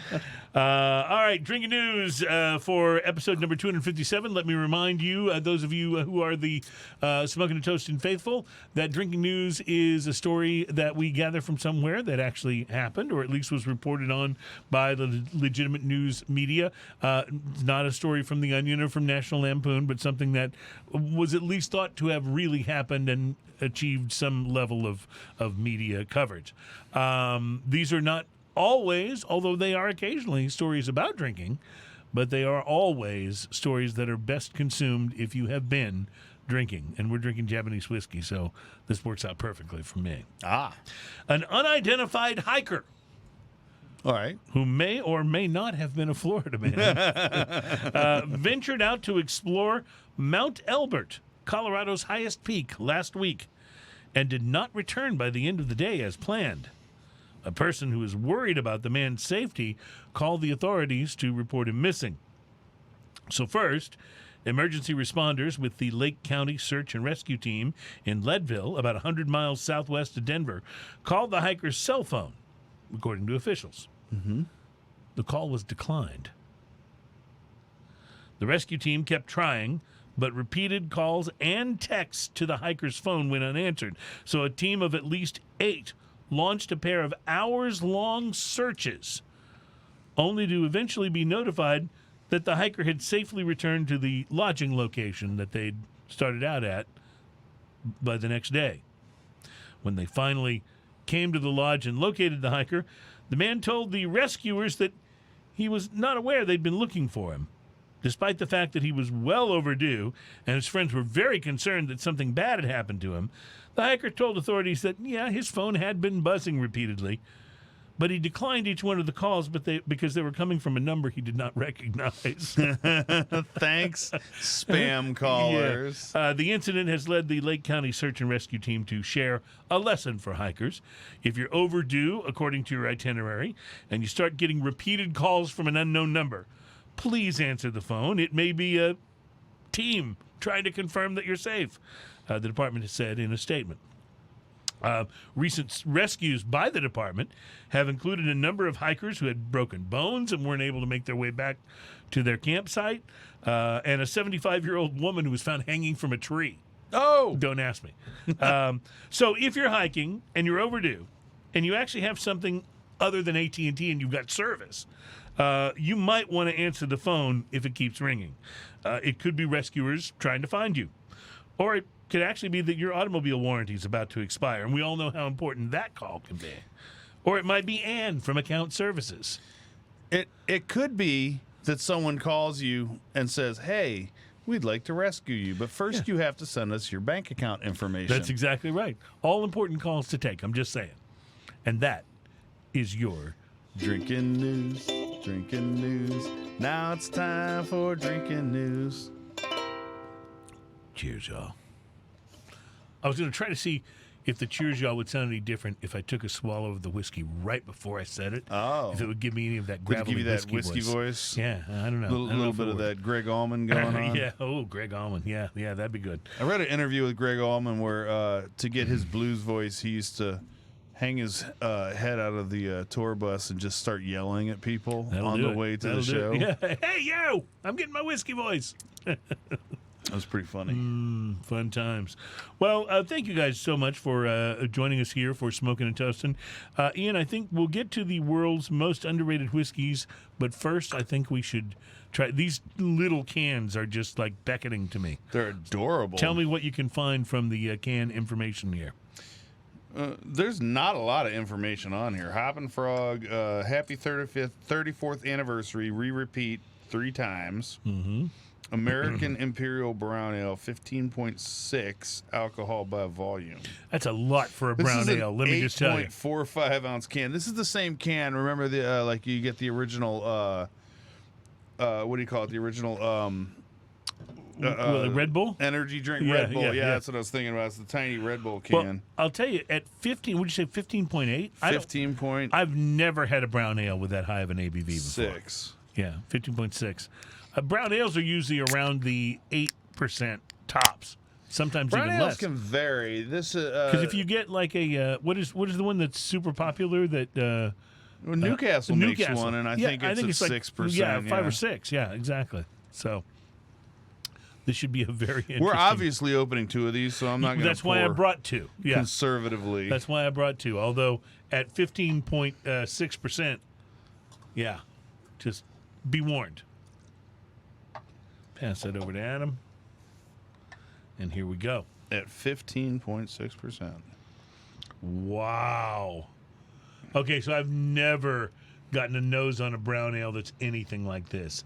This is like a brown sugar burnt caramel ale with lots of booziness to it. What's the Lagunitas, the brown sugar Lagunitas? Little something something? Is that it?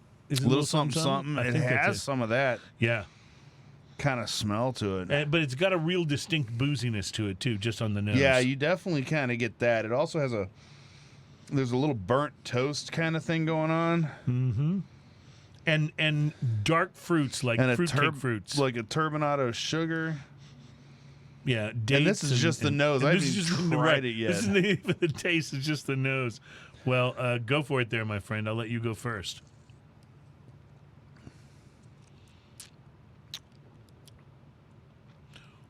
This is, you know how when I have a barley wine and somebody puts too much hops in it, it really upsets me. Mm-hmm. It's a little like that, except for the hops in this work so well. So you're right. It is hoppier, and it is maybe a little more carbonated, more like an American-style barley wine. But it works better than some of those do on the palate to me. The first thing I get coffee and brown sugar. Like coffee, almost like somebody took a creme brulee and made it. It is. And the pudding in it is coffee and coffee-based instead. You know how the burnt crust on a creme brulee can be bitter, like very bitter. That's the way the hops come across on this, in that kind of sweet bitter. But in that burnt bitter, sort of dark bitter. Burnt, not in a pine cone bitter. It's not a bright flavor. It's interesting. This is an incredibly interestingly crafted beer. I absolutely think it's delicious. Like, it's good. I love this. It's good. I'm still developing my ideas on it, but it's real good. Mm-hmm. Like, and what's funny is, as hoppy as this is in a lot of beers. I wouldn't generally want that much hops. I agree. I think it's working. Like, this is way hoppier than I thought. Even though they said American Imperial Brown Ale, which anytime they put American in front of a different style, it's going to have more hops. Right. Just like an American barley wine is hoppier than so the more I sip this, the hop profile on this almost gives it a peppery aftertaste. I agree. As weird as that sort of is. a top of the tongue peppery aftertaste. Yeah, right on the very tip of the tongue. That's fantastic. What else? It just keeps doing stuff. I love it. I think it's fantastic. Burnt caramel for days. Mm-hmm. Yeah. The burnt caramel is, if you've ever had a creme brulee and they maybe stayed just a second too long with the torch, that's what it reminds me of. Yeah, I mean, it's like funny because all the flavors on this are they're no deep flavors to this. They're not like super deep, rich flavors. They're all right on top, and they're all just flowing across the palate one at a time. I will say the more of it I drink, the more I perceive the hops. Yeah, and smell it now that you've had a few. Oh, yeah. And it smells like a hop bomb, which it didn't at first, really. It's weird. No, at first I was getting more of the coffee and the darker flavors. Now the hop is coming through more prominently. That is incredibly interesting. Mm-hmm. It's hoppier than I would have thought. I like it. Go back to the whiskey. What does it do? It makes the whiskey smell like brown sugar. Brown sugar and peat. Again, not overwhelming peat. It's not Lagavulin, but it sort of brings that flavor out. It's kind of good. You're right. It does definitely bring out the peat in the whiskey, which is funny because it's called repeat. And now, when you go back to the brown ale, it comes off a little peaty as well. So it's an interesting combination. Fascinating stuff. Fascinating stuff. Well, if you're even an occasional whiskey consumer, you're aware of names like Pappy Van Winkle or Port Ellen or Yamazaki or the Macallan. And if you're a full-blown connoisseur, you curse the fact that you can't find them, on the shelves anymore. The mainstreaming of brown spirits across all categories, bourbon, rye, Scotch, Irish, Japanese, is one of the, according to this article in Forbes, the 21st century's great commercial success stories.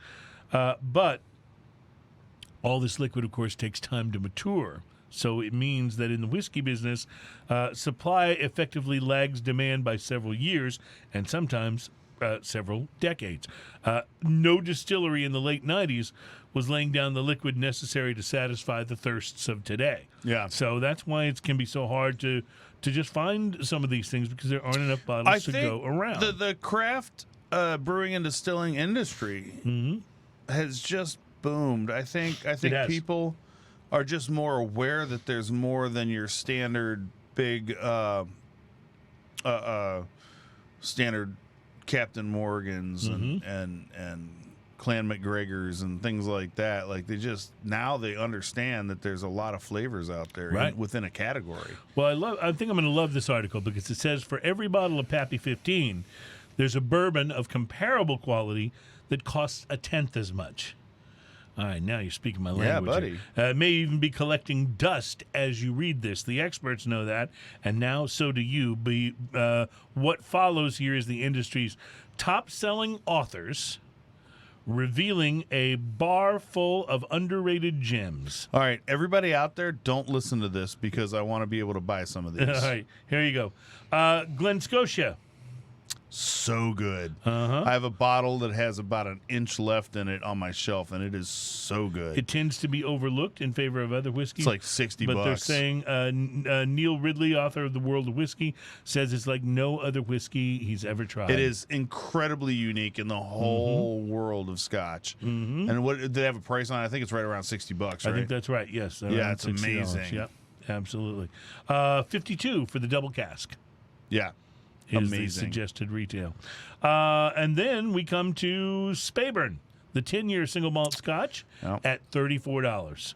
Crazy. The author of Whiskey Masterclass, Lou Bryson, says, I don't contribute to these stories anymore. I've seen too many whiskeys soar in price or disappear after appearing on them, and I wouldn't have anything more to do with it. I won't have anything more to do with them. No slam on you. It's the crazed hoarders. Weller, Heaven Hill Bonded 6, Old Grandad, Elijah Craig, Redbreast, Glenthrows, Highland Park, everything Japanese. But then he says, well, I actually think Speyburn 10 is underrated, but no one will ever believe that. So that's the that whiskey list you just rattled off is my whiskey shelf. Well, see, so you've done good at getting a hand on some of those things, right? And I finally found a combat bottle of Weller that was priced appropriately. So Weller's been on my shelf for years now. It's one of my 100% go-tos. It's cheap. It's delicious. And then earlier this year, somebody got a memo. And now you can't find it. And now people are selling a regular size bottle that I used to buy for $18. They're selling it for $28 and $32. Well, here's a savings. Here's a little economy for you. Evan Williams, Bottled and Bond, $12. Fred Minnick, who's the author of Bourbon Curious, says, I've been a long-time drinker of this because it's so damn inexpensive and it's always available. Last year I did a blind tasting where I put it in a flight with other inexpensive bourbons, and that beautiful nutmeg-drenched $12 bottle won handily. Evan Williams, Bottled and Bond, $12. Oppidan Smoke Plus C, Smoke and C at $40. Never heard of it. It's a weird little whiskey, Cara Newman says. A bourbon finished in Scotch cask, so it's sort of sweet, sort of smoky, sort of saline. It doesn't fit neatly into any category, but it deserves more love. So it would make a wild penicillin, as she says. So. Akashi White Oak for $47. A lot of new distilleries in Japan, but the most underrated one, according to Stefan Van Aken, is the Akashi? I'm just taking a minute to say this right. Igashima Distillery, who bottled their single malt expressions under the Akashi brand. Nice. So, yeah, I was just trying not to butcher that word. Anyway, they're hardly the new kids on the block, but they've got this pretty fearsome Japanese whiskey called White Oak at $47.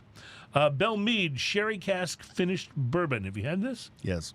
Bell Mead. It's about $86 a bottle. Here's the deal. Bell Mead has a bunch of expressions, and they're all pretty darn good. And they're all over the board price-wise. They say they don't get as much attention as many whiskey brands out there, but they're producing incredible juice.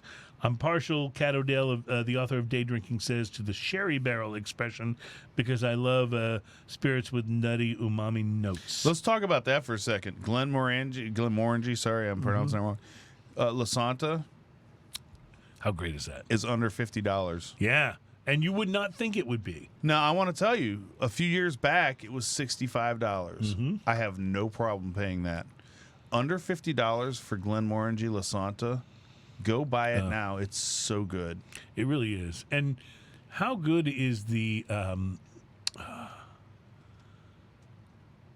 Spios? Spios. I still remember our luncheon that we had where they had the guys from the distillery in on the video screen and listening to them say the name Spios in a way that only the Scottish can truly. I mean, when I say it, I sound like I'm trying to be Sean Connery. Right, exactly. But it doesn't translate quite the same. I tell you what does translate. The 1920 Prohibition-style bourbon, Old Forester. Shit, yeah. $60 and makes the list. Lack of a better word, they say. It's a shelf turd, meaning that it's always in your liquor store. Yeah, you can always find it. Prohibition style, bottled in bond. So many of the Old Foresters are so good. How about the Glenngoin 18-year single malt? Are you familiar with There's this? nothing wrong with that. It's $160 a bottle, so it's not cheap. It's spelled Glenngoin. Yeah, Glenngoin. But it's pronounced, I think, like you said, Glenngoin. Maybe one of the best price-value deals in the Scotch repertoire, they say. 100% sherry barrel matured, not a trace of peat, and 18 years old. It maintains a richness and a balance of flavors. $180, you said? 18 years old. $160. $160. 18 years old is there's not a lot of 18-year-old whiskeys that you can get at that price. That you can get at that price that are that good. Yeah. There's yeah. How about Compass Box Great King Street Blended Scotch Whiskey? Man, at $60. That's one I see, but I don't think I've ever tried it. I've seen it so much. Amanda Schuster, the author of the book New York Cocktails, says, never underestimate the value of a good Scotch blend. This one ticks off all the boxes. It sips elegantly neat, tastes great in a highball, and plays well with juices and other cocktail modifiers. So, very interesting. Nice. You know who I go to for exactly what you said is Monkey Shoulder, 100%. Oh, Monkey Shoulder. You brought Monkey Shoulder in badass. on the very first episode of this show. It's great. I know, and I've been craving it ever since. I need to go get some. Ian, can I borrow $14? Sure. Okay, I just need $14 because I need to go buy a bottle of Evan Williams Black Label at $14. It's everything that bourbon is supposed to be. It's 86 proof. It's got a little spice, and while still having that rounded bourbon feel. And here's the secret. Bourbon's not supposed to be expensive. This is according to John McCarthy and Carrie Jones, the co-authors of Be Your Own Bartender. It's great neat on the rocks or as a shot, a workhorse in cocktails, and under $15. Okay, so this next one is... I've got this in my bar, and I've got about that much left, and I'm just hoarding it. The Balvini Doublewood 12. Oh, yeah. This is one of my all-time favorite whiskeys, says Dan Dunn, the author of American Wino. And he says he doesn't see it getting the love it deserves. David Stewart, who's been at Balvenie for nearly 60 years, routinely cites this expression as his all-time favorite, and it's usually around $60 a bottle. Best value going, in my opinion. David Stewart, by the way, is the one that when we were talking about Spioche. Spioche, yes. So there you go. There is your top underrated whiskeys in the world. That whiskey right there that you were just talking about is so fantastic. And one time I saw the Doublewood on the shelf and I grabbed it, and we had this conversation with who was the rep that we had on for? Was it David? Balvenie. Yeah. Well, anyway, I'm blanking on who it was at the time, but anyway, and I remember grabbing the Doublewood and taking it up, and then they were like, rang it up, and they're like, "That's $150," and I was like, "Huh? What?" And I looked at it and realized that I grabbed the 14. And I made that immediate call, and I said, "Okay, you know what? I'm gonna buy it," and it's so good. Yeah. The Doublewood 12 is so good. So is the 14? The problem with Balvenie 14, is they're all so good. Is the 14 really a step better? Is it twice as good? Yeah. It's pretty good, but it's different. Right. It's hard to say. It's like saying is a good hamburger as good as a great club sandwich? I don't know, man. Like. Like, both of them are real good. Yeah, I was going to say probably so, but yeah. Yeah, both of them are real good, but the bottom line is it kind of depends on what you want. I was not unhappy with the money I spent on the 14, but it was my introduction to the 14 by accident. And I didn't know that I didn't know they had more than one expression of it. That's why I was like, Doublewood, and just grabbed it. Right. But when we had the 14 on the show, I actually told that story a little bit. I was like, wow, I was surprised when I got up there because the price difference was big, but it was so good. And the 12 is fantastic. I mean, Balvenie. How can you go wrong? Yeah, I mean, it's so good. How can you go wrong? Well, all right, we're going to take a break. We'll come back to wrap the show up. But I just have to say, I'm exceptionally pleased with this Japanese whiskey that you brought in here today, the KAIYO. This is really, really worth its salt, so to speak, or worth its peat. It's not super peaty, but it is. It just gives. No, for where I am in my sort of peat journey right now, this is perfect. This is engineered. It has that hint of it, but it's not fantastically. And I use the word engineer when I'm talking about the Japanese because you can really taste they give a shit. I mean, they really, really do. They work this really hard, yeah. And it produces great results. It shows, man. Yeah, it produces great results. Good job. All right, well, we'll take a break. We'll be right back. Smoking and Toasting, number 257. Ian, we are halfway to 300. Halfway. Wow, what are we going to do when we get there? We're going to do it again because no one stopped us.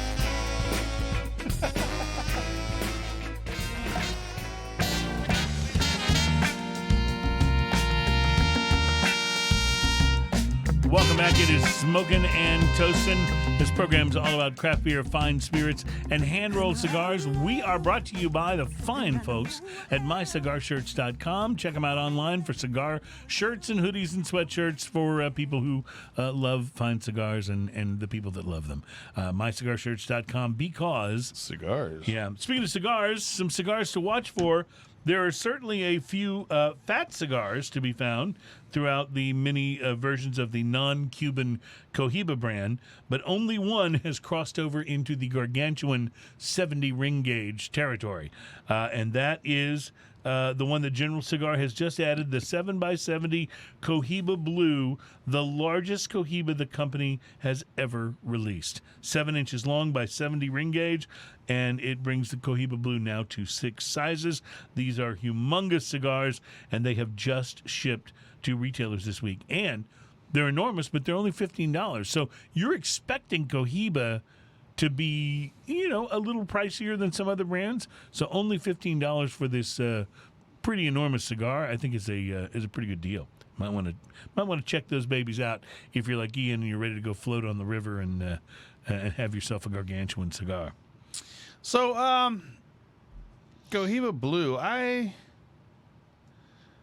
remember smoking one of those. I thought I might have done a review on it, but I don't think I did. I was just looking at my cigar reviews there. I don't think I actually did. Cohiba Blue is their slightly less expensive one. It is their less expensive one, and I remember right off the bat that I didn't like it very much. I will say slightly less because it's still not much cheap. like the Zeno inexpensive one that I had just like a few months back. I just don't think it's very good. Well, it'll be interesting to see. I'd be interested to see what you think of this gargantuan, size cigar because you're such a fan of that. But I feel like shape. I feel like the Cohiba Blue though it's one of those cigars where I think people buy it because it's Cohiba, but I don't think it's. I don't think that line is very good. Although that being said, it doesn't discount me from trying it because I'm sure it's going to be price point enough. But at the same time, the size of a cigar has a profound effect on its flavor, even if it's the same blend. So it may be that maybe the 770 is delicious. I don't know. Well, how do you feel about Ipi Carrillo? I love Ipi Carrillo. Yeah, you want to know what some of my absolute favorite giant ring gauge cigars are? So EPC makes the inch, and they make it in a 60, and they make it in a 62, I think. I absolutely love those. You love the nubs? The Matafina from,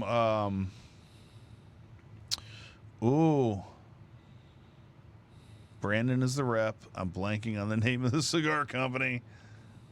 But the Matafina is a big ring gauge that we had that was fantastic. The JFR Lunatic. If you're gonna have a big ring gauge and you want something that you don't have to think about too much when you're smoking, JFR Lunatic is just fine. There's a few in that ring gauge size that I absolutely love. I'm sorry, go ahead. So I was asking about Ipi Carrillo, and you're a fan of the inch, man. The brand, yeah.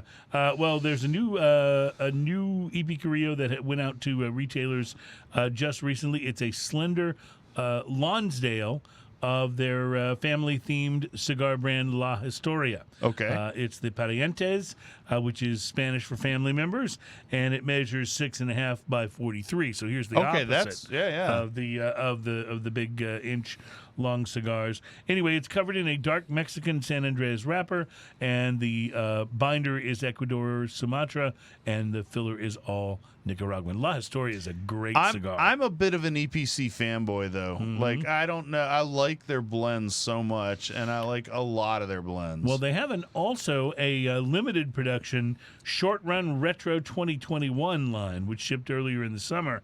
It's making the rounds once again for another run. American retailers just got the cigars last week in most locations, and according to the company, only 350 boxes of each size for 1,050 boxes total will be shipping out to 150 stores. Oh, wow. So you might want to check, like, Alan Denny. We're going to have to call Alan. Yeah, because he's the guy that has got the inside scoop on EPC. Alan, I know you're watching. But the line will be available in the same 3 sizes as before, each named after types of vinyl records. Short play, measuring 5 inches by 50 ring gauge, extended play 6 by 52, nice, and long play 6 by 60. They ship in boxes of 24. So. That is for men of a certain age. Yes. Well, yeah. Do you realize like that it's very difficult for a lot of younger people to understand the concept of albums as it relates to music. The art of the album is a lost thing. Remember when we used to just hold up that album cover and study every word on it? Man, yeah, you would bring it home and you would stare at it for a certain amount of time before you even took the vinyl out. Mm-hmm. And then you would take the vinyl out and you would look at, because there's nothing like looking at the fresh vinyl. I still remember getting a copy of, and now I don't remember which album it was, but it was one of the Grand Funk Railroad albums. Oh, nice. And then I brought it home, and it was one of those gatefold things where you open it up, and inside the members of the band were all naked. And I was like, oh, where can I hide this from my parents? They're going to totally take this away from me.